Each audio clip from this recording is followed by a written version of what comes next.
नमस्ते, मैं हूं प्रद्युम्न शर्मा और आज हम एक ऐसे अनोखे आयोजन की चर्चा कर रहे हैं जो न केवल प्राकृतिक सौंदर्य का अद्भुत प्रदर्शन है बल्कि पर्यावरण के प्रति प्रेम और जागरूकता को बढ़ावा देता भी है।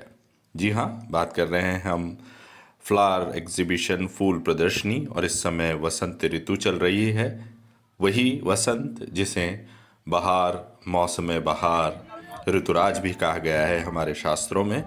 और न केवल ये प्रदर्शनी एक प्रकार से आम नागरिकों के लिए, पर्यावरण प्रेमियों के लिए, बच्चों के लिए ख़ास तौर पे किसी जादुई दुनिया से कम नहीं है। रंग बिरंगे फूल, सुगंधों से भरे वातावरण, हर फूल की अनोखी बनावट, जहाँ एक आम नागरिक को इस प्रकृति के करीब लाने का एक बेहतरीन अवसर देती है। यह न केवल उनके ज्ञान में वृद्धि करती है बल्कि यूँ कहें कि ये रचनात्मकता और एक प्रकार से पर्यावरण और वैज्ञानिक सोच को भी प्रेरित करती है। यहाँ आप देखेंगे विभिन्न प्रकार के पुष्प अपने एक प्रकार से यौवन पर हैं, खिले हुए हैं, और वे न केवल पर्यावरण प्रेमियों को बल्कि आम जन को भी अपनी ओर आकर्षित कर रहे हैं। आप फूलों के नाम, कोई भी फूल का नाम लीजिए, आपको वो दिखाई दे जाएगा। और पर्यावरण प्रेमियों के लिए ये प्रदर्शनी किसी उत्सव से कम नहीं है।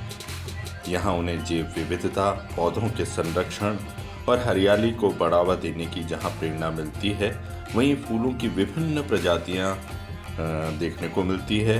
और एक प्रकार से जब हम विभिन्न रंगों को देखते हैं, पर्यावरण, पुष्पों, पौधों को देखते हैं, तो ये एक प्रकार से अद्भुत कलात्मकता का भी हमें एहसास कराता है और हमें पर्यावरण को संरक्षित करने के लिए तो प्रोत्साहित करता है।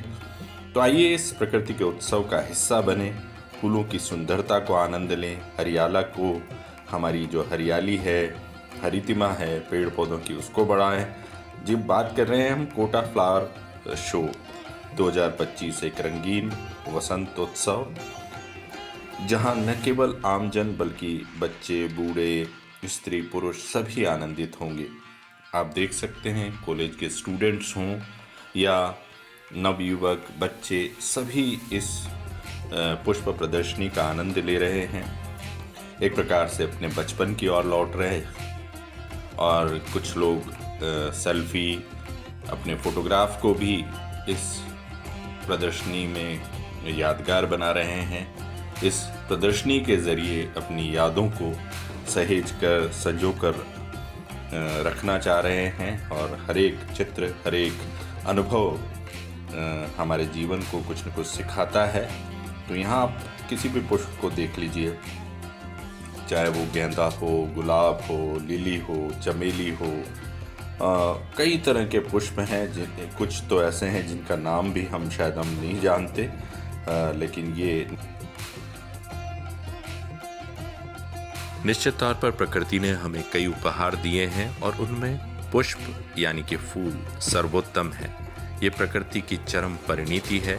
किसी भी शास्त्र की बात करें, चाहे संस्कृत या इंग्लिश या हिंदी, पुष्पों को सर्वोत्तम माना गया है। वो पूजा में भी चढ़ते हैं, भेंट और उपहार में भी काम आते हैं। चाहे हर्ष हो, विषाद हो, शोक हो, उमंग हो, उत्साह हो, उल्लास हो, पुष्पों का हर जगह एक योगदान है। और वसंत ऋतु में तो पुष्प स्वयं बातें करते हैं। आइए उनकी इसी बातचीत को सुने, आनंद लें वसंत के उत्सव का और विजिट करें इस पुष्प उत्सव को, इस फ्लावर एग्जीबिशन को कला दीर्घा के सामने।